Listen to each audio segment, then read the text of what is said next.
ଦର୍ଶକ ବନ୍ଧୁ ସମସ୍ତଙ୍କୁ ଶ୍ରୀମନ୍ଦିରର ଡାକରା ଆସିଥାଏ, ହେଲେ ମୋତେ ଜଗନ୍ନାଥଙ୍କର ଡାକରା ସ୍ୱର୍ଗଦ୍ୱାରରୁ ଆସିଛି।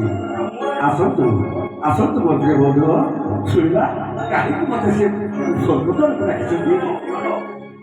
ମୋତେ ସ୍ୱର୍ଗଦ୍ୱାର ଡକାଇଛି କାଳିଆ,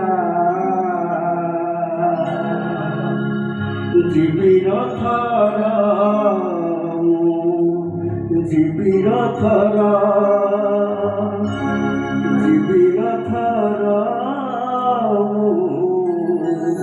জীবির থর বিরাম বামু শরথ চকণ্ডুলু অধিক বিরাম বামু শরথ চকণ্ডুলু অধিক অখপাল দৌড়িরে বন্দা শরীর সেই স্বর্গদ্বার মোবাইলে গাড়িয়া মাউসী ঘর মাউসী ঘর মাউসী ঘর মাউসী ঘর মোতে স্বর্গদ্বার ডকাইছি গাড়িয়া জীবির ঘর জীবির ঘর জীবির ঘর জীবির ঘর।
Maus,